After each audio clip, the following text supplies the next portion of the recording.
Avija's Mass Creations. This is A. Muralidhar Kumar, School Assistant of Mathematics. Okay. మరి ఈ POLYCET preparation plan of 2020 అనేటువంటి video classes లో భాగంగా మరి మనం లాస్ట్ క్లాస్ లో ఈ పాలిసెట్ పేపర్ ప్యాటర్న్ గురించి తెలుసుకున్నాం. మరి అదే విధంగా మరి ప్రాబబిలిటీ అనేటువంటి కాన్సెప్ట్ ను కూడా మనం ఆల్రెడీ స్టార్ట్ చేసుకోవడం జరిగింది. ఆల్రెడీ ప్రాబబిలిటీ అనేటువంటి కాన్సెప్ట్ కి సంబంధించి కాయిన్స్ కి సంబంధించినటువంటి ప్రాబ్లమ్స్ అన్ని కూడా ఏ విధంగా వస్తాయి అనేటువంటి దాని గురించి డిస్కస్ చేసుకోవడం జరిగింది. మరి ఒకసారి ఈ ప్రాబబిలిటీ అనేటువంటి దాంట్లో భాగంగా మరి మనం లాస్ట్ వీడియోలో చూసాం. మరి ప్రాబబిలిటీ ఆఫ్ షూర్ ఈవెంట్ అనేటువంటిది ఏమని చెప్పుకున్నామమ్మా?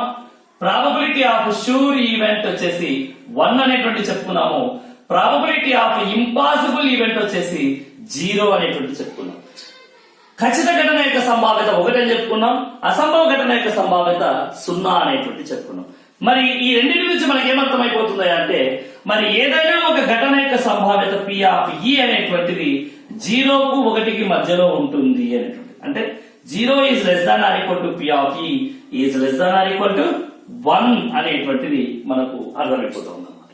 ఓకే, మరి ఆల్రెడీ మనకు the great mathematician పియరే Simon Laplace చెప్పినటువంటి ఫార్ములా ఏమంటే probability of N event is equal to number of favourable outcomes by number of total outcomes అనేటువంటి ఫార్ములాని ఇవ్వడం జరిగింది. ఓకే, మరి number of favourable outcomes by total, అంటే ఉన్నటువంటి మొత్తం వ్యక్తుల్లో మనం ఫేవర్ గా ఎంతమందిని తీసుకుంటాము అనేటువంటిది ఇక్కడ కాన్సెప్ట్. మరి ఎప్పుడు కూడా మొత్తం వ్యక్తులు అనేటువంటి వారు ఎక్కువగా ఉంటారు. మరి కావాల్సినటువంటి వ్యక్తులు అందుకు సమానమైన కావచ్చు, అంతకంటే తక్కువ అయితే కావచ్చు, కానీ మరి అక్కడ ఉన్న వారికంటే ఎక్కువగా మనం తీసుకోవడానికి అవకాశం ఉంటుందా? ఉండదు. కాబట్టి మరి ఎప్పుడు కూడా మరి ఈ నంబర్ ఆఫ్ ఫేవరబుల్ అవుట్కమ్స్ అనేటువంటిది ఎప్పుడు less than or equal to number of total outcomes అనేటువంటిది బాగా గుర్తుపెట్టుకోవాలి. ఓకే, అంటే అనుకూల పర్యావసనాల సంఖ్య ఎల్లప్పుడూ కూడా మొత్తం పర్యావసనాల సంఖ్యకు తక్కువైనా ఉంటుంది లేదా సమానంగా అయినా ఉంటుంది. కాబట్టి మరి probability of N event is always lies in between 0 and 1 అనేటువంటిది కూడా మనం చెప్పుకుంటాం. అంటే ఇది ఒక ప్రాపర్ ఫ్రాక్షన్ ను మనకు సూచిస్తుంది అన్నమాట.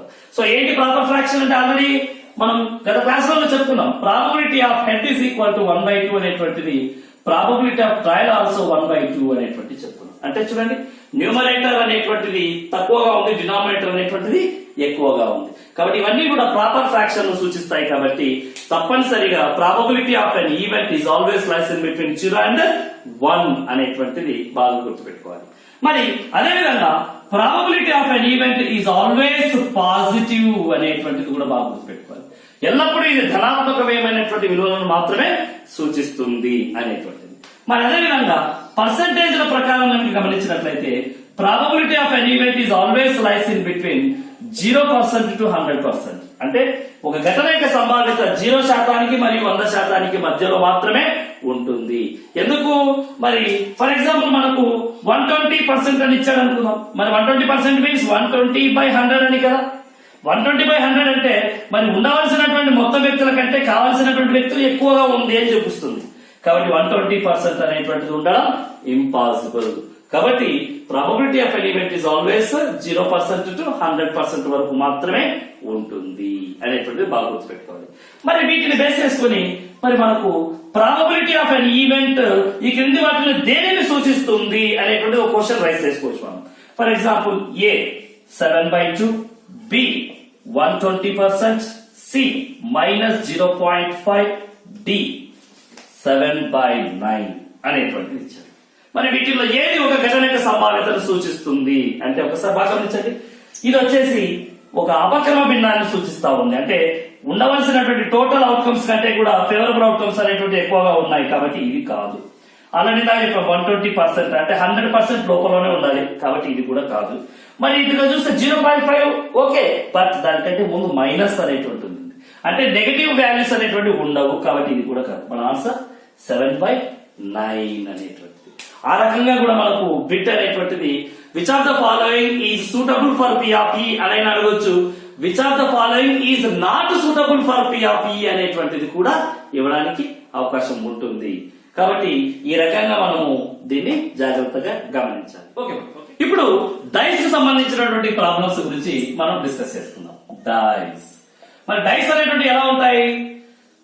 ఫర్ ఎగ్జాంపుల్ మనకు ఒక క్యూబ్ ఆకారంలో ఉంటుంది డై అనేటువంటి పాచికలు అనేటువంటివి ఒక డై ఆకారంలో ఉంటాయి. మరి ఈ పాచికకు ఎన్ని ముఖాలు ఉంటాయమ్మా? 6 ఫేసెస్ అనేటువంటివి ఉంటాయన్నమాట. So it is like but nothing but cube ఆకారంలో ఉంటుంది, ఘనము ఆకారంలో ఉంటుంది. కాబట్టి ఎందుకు 6 తలాలు అనేటువంటివి ఉంటాయి. మరి ఈ 6 తలాల మీద ఒక్కొక్క తలం మీద ఒకదాని మీద 1 2 3 4 5 6 అనేటువంటి డాట్స్ అనేటువంటివి ఉంటాయి. కానీ మనం ఇక్కడ నంబర్స్ అనేటువంటి చెప్పుకుంటాం. 1 డాట్ 2 డాట్ 3 4 5 6 అనేటువంటి. అంటే ఒక డైని మనం జారవిడిచినప్పుడు ఎన్ని పడడానికి అవకాశం ఉంది? సో 1 2 3 4 5 6 అనేటువంటి టోటల్ 6 అవుట్కమ్స్ పడడానికి మనకు ఇక్కడ అవకాశం అనేటువంటిది ఉంది. మరి ఈ 6 టోటల్ ఈ అవుట్కమ్స్ ని మనము శాంపుల్ స్పేస్ అని కూడా అంటాం. అంటే శాంపుల్ ఆవరణము అని కూడా అనొచ్చు. అంటే టోటల్ అవుట్కమ్స్ నే మొత్తం పర్యావసనాలనే మనం ఇక్కడ శాంపుల్ ఆవరణము అని కూడా అనడానికి అవకాశం ఉంది. ఓకే, మరి ఇప్పుడు మనకు ఒక క్వశ్చన్ అనేటువంటి రైస్ చేశాడు. ఏమని? ఒక పాచికను జార విడిచినప్పుడు వచ్చు ఘటన లేక సంభావ్యతలను కనుగొనండి అని. when we throw a die then find the probabilities of the following అని చెప్పేసి ఇచ్చాడు అనుకున్నాం. మరి ముందుగా ప్రాబబిలిటీ ఆఫ్ 1 నాకు 1 పడాలి. మరి 1 యొక్క సంభావ్యత ఎంతమ్మా? ఎస్, ఒక పాచికను జార విడిచినప్పుడు 1 పడడానికి ఎంత ఛాన్స్ అయితే ఉందో 2 3 4 5 6 అన్ని పడడానికి కూడా ఒకే రకమైనటువంటి ఛాన్స్ అనేటువంటిది ఉంటుంది. So probability of 1 is equal to 1/6. అదేవిధంగా probability of 2 is also 1/6. Probability of 3 also 1/6. Probability of 4 also 1/6. 5 పడడానికి సంభావ్యత కూడా 1/6. 6 పడడానికి కూడా సంభావ్యత 1/6.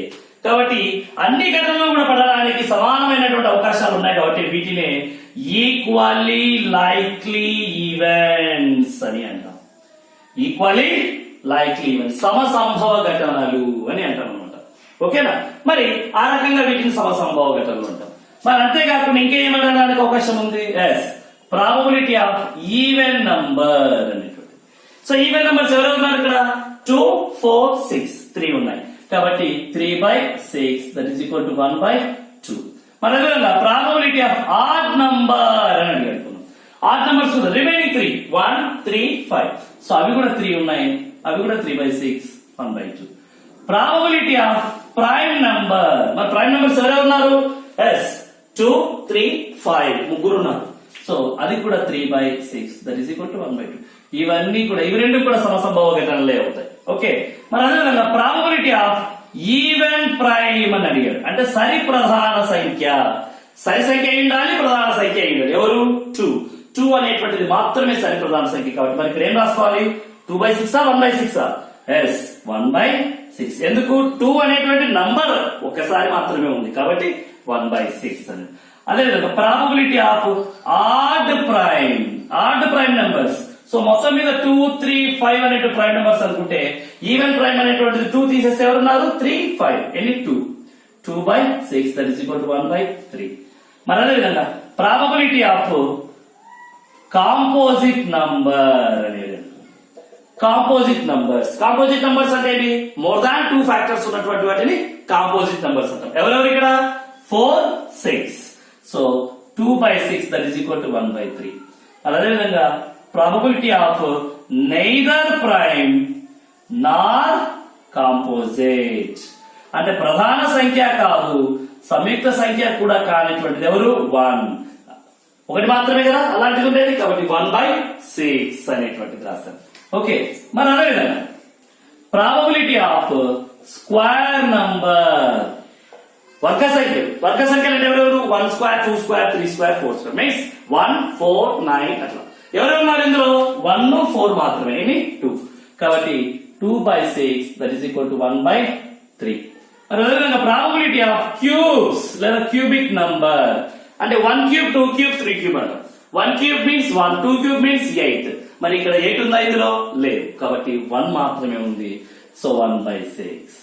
అలాగే probability of square and cube రెండు అయ్యేటువంటిది ఎస్ 1 మాత్రమే. 1 స్క్వేర్ అయినా ఒకటే, 1 క్యూబ్ అయినా ఒకటే. కాబట్టి probability of square and cubic number అయ్యేటువంటిది ఎవరు? కేవలం ఒకటే ఒక ఛాన్స్ ఉంటుంది. కాబట్టి అది 1/6 అనేటువంటిది రాస్తాం. అదేవిధంగా ప్రాబబిలిటీ ఆఫ్ పర్ఫెక్ట్ నంబర్ అనేది.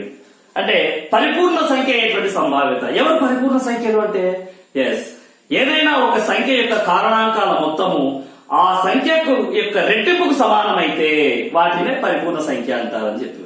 సో ఎవరు 6 యొక్క ఫ్యాక్టర్స్ 1 2 3 6 అనేటువంటిది తెలుసు. మరి వాటన్నిటిని కలిపితే 12 వస్తుంది. అంటే 6 యొక్క డబల్ 12. కాబట్టి 6 అనేటువంటిది ఇక్కడ perfect number. So 1 to 100 perfect numbers ఎవరెవరు అని చెప్పుకున్నాం మనం. 6 28 కదా. కాబట్టి ఇక్కడ 28 ఉందా? లేదు. కాబట్టి 6 మాత్రమే. 6 అంటే 6/6 రాయాలా? నో, 1/6 అనేటువంటిది రాస్తాం. ఓకే, మరి అదేవిధంగా ప్రాబబిలిటీ ఆఫ్ లెస్ దాన్ 4 అని అడిగారు. 4 కంటే చిన్నవి ఎవరెవరు? 4 కంటే చిన్నవి 1 2 3 మాత్రమే. So 3/6 that is equal to 1/2. Probability of greater than or equal to 4 అని అడిగాడు. Greater than or equal to 4 కన్నా పెద్దవి మరియు సమానం అంటే 4 5 6 3 తీసుకోవాలి. So 3/6 that is equal to also 1/2. Yes, probability of 0 అని అడిగాడు. 0 ఉందా? ఒక పార్షియల్ జాగ్రత్త 0 వస్తుందా? రాదు, ఇంపాసిబుల్. కాబట్టి రాదు, కాబట్టి ఏమీ లేదు, కాబట్టి అనుకూలం ఎవరు లేరు, కాబట్టి 0/6 that is equal to 0. That is impossible event. కాబట్టి ఆ యొక్క ఘటన యొక్క సంభావ్యత 0 వచ్చింది. మరి అదేవిధంగా ప్రాబబిలిటీ ఆఫ్ 7 పడుతుందా? 7 8 9 నాకు 9 పడాలి, పడమంటే పడుతుందా? పడదు. ఎందుకు? అక్కడ 6 కదా ఉండేది ఒక పార్షియల్ మీద. కాబట్టి ప్రాబబిలిటీ ఆఫ్ 7 అనేటువంటిది కూడా ఇంపాసిబుల్. కాబట్టి 0/6 that is equal to also 0. Probability of less than or equal to 6 అనేటువంటిది అడిగాడు. Less than or equal to 6, 6 కంటే తక్కువ మరియు సమానం. ఎన్ని? 6. 6/6 దట్ ఈస్ ఈక్వల్ టు 1.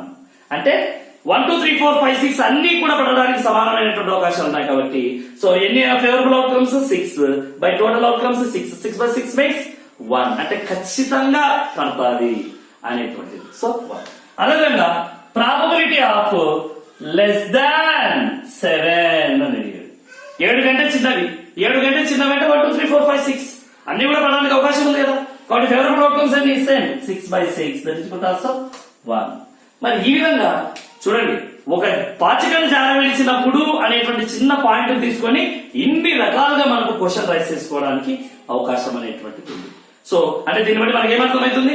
ఒక పాచికను జారవిడిచినప్పుడు వచ్చేటువంటి మొత్తం పర్యావసనాల సంఖ్య 6. మరి ఆ 6 1 2 3 4 5 6 అనేటువంటి ఆ నంబర్స్ ను, ఆ యొక్క డిజిట్స్ ను బేస్ చేసుకునే వాటిలో so many types of numbers గా మనము క్లాసిఫికేషన్ అనేటువంటి చేసుకుని క్వశ్చన్ రైస్ చేసుకోవడానికి అవకాశం అనేటువంటిది ఉంది. ఓకే, మరి ఇప్పుడు ఇందాక మనము ఒక పాచికను జారవిడిచినప్పుడు అనేటువంటి కాన్సెప్ట్ ను డిస్కస్ చేసుకోవడం జరిగింది. మరి ఇప్పుడు 2 పాచికలను ఒకేసారి జారవిడిచినప్పుడు మనకు క్వశ్చన్ 2 పాచికలను జారవిడిచినప్పుడు అనన్నా, 2 పాచికలను ఒకేసారి జారవిడిచినప్పుడు అనన్నా, ఒక పాచికను 2 సార్లు జారవిడిచినప్పుడు వచ్చేటువంటి మొత్తం ఘటనలను రాయండి అన్నా కూడా అంతా కూడా మనం ఒకటే రకంగా తీసుకోవడానికి అవకాశం ఉంది. కాబట్టి మరి ఇప్పుడు 2 పాచికలను ఒకేసారి జారవిడిచినప్పుడు వచ్చేటువంటి పర్యావసనాల సంఖ్య ఎంత అనేటువంటి ఒక్కోసారి మనం క్వశ్చన్ రైస్ చేస్తా ఉంటాడు. మరి ఎన్ని వస్తాయమ్మా? ఎస్, మన కాయిన్స్ ఆల్రెడీ చూసాం. ఒక కాయిన్ ఎగిరేసినప్పుడు 2 to the power of 1, 2 coins ఎగిరేసినప్పుడు 2², 3 కాయిన్స్ ఎగిరేసినప్పుడు 2³ n కాయిన్స్ ఎగిరేసినప్పుడు 2 to the power of n అనేటువంటిది ఏ విధంగా అయితే తీసుకున్నామో, మరి ఒక డైస్ ని, ఇవి కాయిన్స్ కి సంబంధించి డైస్ కి సంబంధించి ఒక డై ఎగిరేసినప్పుడు 6, 2 డైస్ ఎగిరేసినప్పుడు 6², n డైస్ ఎగిరేసినప్పుడు 6 to the power of n అనేటువంటిది వస్తాయి. అంటే 2 పాచికలను జారవిడిచినప్పుడు ఎన్ని వస్తాయి మొత్తం మీద? 6² మీన్స్ 36. 36 ఘటనలు రావడానికి అవకాశం అనేటువంటిది ఉందన్నమాట. ఓకేనా? So when we throw 2 dice simultaneously, then the total outcomes are 36. 36 మొత్తం ఘటనలు రావడానికి అవకాశం అనేటువంటిది ఉంది. ఓకే, మరి దాన్ని బేస్ చేసుకొని మనకు క్వశ్చన్ రైస్ చేయడానికి అవకాశం ఉంది. మరి 2 పాచికలను ఒకేసారి జారవిడిచినప్పుడు ఆ 2 పాచికల యొక్క ముఖాలపై వచ్చే అంకెల మొత్తం క్రింది ఘటనలు అయ్యే సంభావ్యతను కనుక్కోండి అని చెప్పేసి మనకు ఆల్రెడీ ఎగ్జామినేషన్ పాయింట్ ఆఫ్ లో వెరీ వెరీ ఇంపార్టెంట్ ప్రాబ్లమ్ గా కూడా ఉంది. మరి దాన్ని ఒకసారి బాగా గమనించినట్లయితే, so when we throw 2 dice simultaneously, then the sum of the 2 digits on the faces of the tops so of the following అని చెప్పి ఇస్తాడు. అంటే వాటి యొక్క ఘటనల యొక్క సంభావ్యతలను కనుక్కోండి అని చెప్పిస్తాడు. అలాంటప్పుడు మనం ఏం చేస్తాము? ఎస్, ఒక బాక్స్ అనేటువంటిది డ్రా చేసుకుంటాం. ఎలా ఉంటుంది అది? సో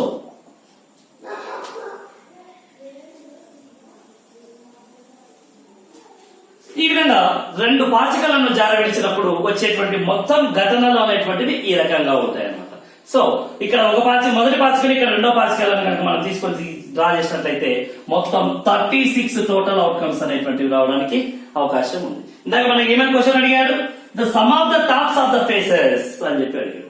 మరి ఆ రెండు ముఖాలపై వచ్చేటువంటి అంకెల మొత్తము, సపోజ్ ప్రాబబిలిటీ ఆఫ్ 0 అని అడిగాడు.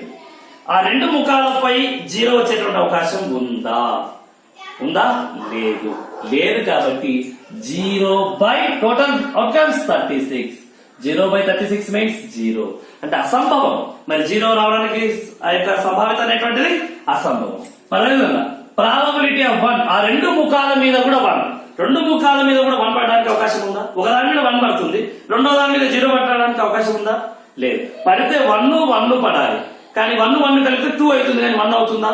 కాలేదు. కాబట్టి ప్రాబిలిటీ ఆఫ్ 1 అనేటువంటిది కూడా ఇంపాసిబుల్. 0 by 36 also 0. మరి ప్రాబిలిటీ ఆఫ్ 2 అనేటువంటి చూడండి, ఫస్ట్ టైం మీద 1 పడింది, సెకండ్ టైం మీద కూడా 1 పడింది. సో ఎన్ని ఛాన్సెస్ ఉన్నాయి? అలాంటివి ఒకటే ఛాన్స్ ఉంది కాబట్టి 1 by 36. మరలా ప్రాబిలిటీ ఆఫ్ 3 అంటే వాటి రెండు ముఖాల మీద 3 అనేటువంటిది. సో చూడండి 1 2 2 1, ఎన్ని కేసెస్? 2 కేసెస్ ఉన్నాయి కాబట్టి 2 by 36 that is equal to 1 by 18. మరి ప్రాబబిలిటీ ఆఫ్ 4 అంటే రెండింటి మీద కలిపి 4 రావాలి. 1 3 2 2 3 1, ఎన్ని? 3 by 36 that is 1 by 12. బాగా గమనించండి. ప్రాబబిలిటీ ఆఫ్ 5, yes 5, 1 4 2 3 3 2 4 1, ఎన్ని? 4 cases. So that is equal to 1 by 9. Probability of 6 కి 1 5 2 4 3 3 4 2 5 1, సో ఎన్ని? 5 by 36. అలాగే ప్రాబబిలిటీ ఆఫ్ 7 రావడానికి చూడండి 1 6 2 5 3 4 4 3 5 2 6, ఎన్ని టోటల్ గా? 6 by 36 that is equal to 1 by 6. ఒకసారి బాగా గమనించాలి. ప్రాబబిలిటీ ఆఫ్ 1 అనేటువంటిది 0, మరి ప్రాబబిలిటీ ఆఫ్ 2 అనేటువంటిది ఒకసారి పడితే, ప్రాబబిలిటీ ఆఫ్ 3 అనేటువంటిది 2 సార్లు పడడానికి, ప్రాబబిలిటీ ఆఫ్ 4 అనేటువంటిది 3. అంటే చూడండి ఈ ప్రాబబిలిటీ ఆఫ్ 2 3 4 5 6 7 పెరిగే కొద్దీ కూడా 1 2 3 4 5 6 అనేటువంటిది పెరిగింది. మరి ఇంకో లాజిక్ చూడండి. ఇప్పుడు ప్రాబబిలిటీ ఆఫ్ 8 పడడానికి చూడండి 2 6 3 5 4 4 5 3 6 2, దట్ మీన్స్ 1 2 3 4 5. సో బాగా గమనించండి, 8 దగ్గర నుంచి తగ్గుతూ వస్తా ఉన్నాయి. సో ఇందాక 5 6 వచ్చింది, 6 తర్వాత 5 వచ్చింది. అలాగే ప్రాబబిలిటీ ఆఫ్ 9 రావడానికి 3 6 4 5 5 4 6 3, 4 cases 4 by 36. Probability of 10 3 by 36. Probability of 11 2 by 36. Probability of 12 1 by 36. 6 ఒకసారి మాత్రమే పడడానికి ఛాన్స్ ఉంది, అంతకంటే ఎక్కువ పడుతుందా? పడదు. ఫర్ ఎగ్జాంపుల్ ప్రాబబిలిటీ ఆఫ్ 13 కావాలి, పడుతుందా? దీని మీద 6, దాని మీద 6 హైయెస్ట్. మరి 6 కలిపితే 12 కావాలి, మరి 12 కన్నా ఎక్కువ అవుతుందా? ఎక్కువ అయ్యేటువంటి ఛాన్స్ లేదు. కాబట్టి that is also impossible. 0 by 36, so that is also impossible event అనేటువంటి చెప్తాం అన్నమాట. మరి ఈ రకంగా రెండు డైస్ ఒకేసారి సైమల్టేనియస్ గా ఒకేసారి జారవిడిచినప్పుడు కూడా వచ్చేటువంటి ఘటనలు ఈ విధంగా ఉంటాయి. మరి వాటిల్లో మరి మనకు మొత్తం ముఖాలపై వచ్చేటువంటి అంకెల మొత్తం ఏ రకంగా ఉంటుంది అనేటువంటి ఫార్ములాను, ఆ యొక్క ప్రాబ్లమ్ ని ఈ రకంగా మనం చేసుకోవడానికి అవకాశం అనేటువంటిది ఉంటుంది అనమాట. సో ఇదంతా కూడా థియరిటికల్ గా రాస్తూ పోతుంటే ఎక్కువగా ఉంటుంది. బట్ ఎప్పుడైతే మనం దీన్ని ప్రాక్టీస్ అనేటువంటి చేసామో ఆటోమేటిక్ గా మనకు రాదు. బాగా గుర్తు పెట్టుకోవాలి. సో 1 కి 0, 2 3 4 5 6 వరకు 5 4 3 2 1 0 అలా వస్తా ఉంటుంది అనమాట. సో దాన్ని తప్పనిసరిగా బాగా గుర్తు అనేటువంటిది పెట్టుకోవాల్సినటువంటి అవసరం చాలా ఉంది. ఓకే, ఒక్కొక్కసారి మనకు ఈ 2 డైస్ ఎగరేసినప్పుడు ఏమంటారు అంటే, మరి రెండు పాచికలను ఒకేసారి జారవిడిచినప్పుడు మరి ఆ రెండు పాచికల మీద 3 అనేటువంటి సంఖ్య అసలు నాకు కనపడకూడదు అంటాడు. 3 అనేటువంటి సంఖ్య అసలు కనపడకూడదు అంట. 3 అనేటువంటి నంబర్ అసలు కనపడకూడదు అంటే మరి చూడండి 3 అనేటువంటి ఎక్కడెక్కడ ఉంది? 3 3 3 3 3 3. సో ఇవన్నీ క్యాన్సిల్ చేసేయండి. అలాగే ఇక్కడ కూడా 3 ఉంది. 3 3 3 3 3 3 ఇవన్నీ క్యాన్సిల్ చేసేయండి. మొత్తం ఎన్ని వెళ్ళిపోయినాయి? 1 2 3 4 5 6 7 8 9 10 11. ఇట్లా 6 అనుకుంటున్నాం, కానీ ఇక్కడ 3 3 అనేది డబల్ వచ్చింది కదా, కాబట్టి సో ఇట్లా 6 ఇట్లా 5 మొత్తం 11 టైమ్స్ రెగ్యులర్ గా నీకు 3 అనేటువంటిది కనబడుతుంది. మరి ఇప్పుడు ఏమడిగాడు నీకు, నాకు ప్రాబబిలిటీ ఆఫ్ నాట్ 3, అసలు నాకు 3 అనేటువంటిది కనపడకూడదు అని అడిగాడు. 3 అనేటువంటిది కనపడకూడదు అంటే మొత్తం అవుట్కమ్స్ ఎన్ని ఇక్కడ 36 లో ఎన్నిసార్లు రెగ్యులర్ గా పడుతుంది 11 టైమ్స్ కాబట్టి సో ద ఆన్సర్ ఇస్ 25/36. అలాగే నాకు కంపల్సరీగా 3 అనేటువంటిది కనపడాలి. నువ్వు ఎప్పుడన్నా ఎట్లన్నా పాచగా జాగ్రత్త నాకు 3 అనేటువంటిది కంపల్సరీ నాకు కనపడాలి అంటే ఎన్నిసార్లు కనపడుతుంది 11 టైమ్స్ తప్పనిసరిగా కనపడుతుంది. సో అందుకే 11/36 ఏ నెంబర్ అయినా నాట్ ఓన్లీ 3, 1 గానీ 2 గానీ 3 గానీ 4 గానీ 5 గానీ 6 గానీ అంతే, 7 ఉండదు. ఓకే, 1 2 3 4 5 6 లో ఏదైనా ఒక నంబర్ నాకు తప్పనిసరిగా కనపడాలి అంటే 11/36, నాకు అస్సలు ఆ నంబర్ కనపడకూడదు అంటే 25/36 అనేటువంటిది జాగ్రత్తగా గుర్తుపెట్టుకోవాలి. ఓకేనా, మరి ఈ విధంగా మనకు ఈ పాచికలకు సంబంధించినటువంటి ప్రాబ్లమ్స్ ను డిస్కస్ చేసుకోవడానికి అవకాశం ఉంటుంది. మరి మనకు ఎగ్జామినేషన్ పాయింట్ ఆఫ్ వ్యూలో ఈ డైస్ కి సంబంధించినటువంటి ఎలాంటి ప్రాబ్లం ఇచ్చినా గానీ తప్పనిసరిగా మీరందరూ కూడా తప్పనిసరిగా ఆన్సర్ చేస్తారని చెప్పేసి కోరుకుంటూ, మరి ప్రిపరేషన్ ప్లాన్ అనేటువంటిది తప్పనిసరిగా పక్కాగా ఉండాలి. మరి మ్యాథమెటిక్స్ కి ఎంత సమయం అయితే కేటాయిస్తా ఉన్నామో ఫిజికల్ సైన్సెస్ కెమిస్ట్రీ కూడా అంతే సమయాన్ని కేటాయించి ప్రతి ఒక్కరు కూడా బాగా ప్రాక్టీస్ అనేటువంటిది చేసి, ప్రాక్టీస్ మేక్స్ మ్యాన్ పర్ఫెక్ట్ అనేటువంటిది ఉంది. ఎవరైతే బాగా ప్రాక్టీస్ చేస్తారో, కష్టపడి ప్రాక్టీస్ చేస్తారో వాళ్ళు తప్పనిసరిగా విజయం అనేటువంటి సాధించడానికి ఎక్కువ అవకాశాలు అనేటువంటివి ఉంటాయి. కాబట్టి బాగా కష్టపడండి, ప్రతి ఒక్కరు కూడా మంచి ర్యాంక్ అనేటువంటిది సాధిస్తారని చెప్పేసి కోరుకుంటూ, మరి ఎవరైనా మీ బంధుమిత్రులకు కావచ్చు, ఇంకా మన నైబర్స్ కావచ్చు, ఫ్రెండ్స్ కావచ్చు, తప్పకుండా 10th క్లాస్ కంప్లీట్ అయ్యి ఈ పాలిసెట్ ఎగ్జామినేషన్ అనేటువంటిది కనుక అప్లై చేసి రాయబోతున్నటువంటి అభ్యర్థులకు తప్పనిసరిగా ఈ యొక్క అవిజాస్ మ్యాథ్స్ క్రియేషన్స్ కి సంబంధించినటువంటి ఆ యూట్యూబ్ లింక్ ను షేర్ చేసుకోండి. ఆ విధంగా షేర్ చేసి మనము బాగున్నాము అంటే అర్థం ఏమిరా అంటే మన చుట్టూ ఉన్నటువంటి వాళ్ళందరూ కూడా బాగుంటేనే మనం బాగుంటాం. కాబట్టి మనం మంచిగా చదువుకోవాలి, మనం మంచి ర్యాంక్ సాధించాలి అంటే అర్థం ఏమిటంటే మన చుట్టూ ఉన్న వాళ్ళందరికీ కూడా మనం సమానమైనటువంటి అవకాశాలను కల్పించినప్పుడే భగవంతుడు మనల్ని కూడా చల్లగా చూస్తాడు. కాబట్టి ఆ రకంగా ప్రతి ఒక్కరూ మన ఈ అవిజాస్ మ్యాథ్స్ క్రియేషన్స్ ద్వారా వచ్చేటువంటి వీడియోస్ ను తప్పనిసరిగా అందరికీ షేర్ చేయండి.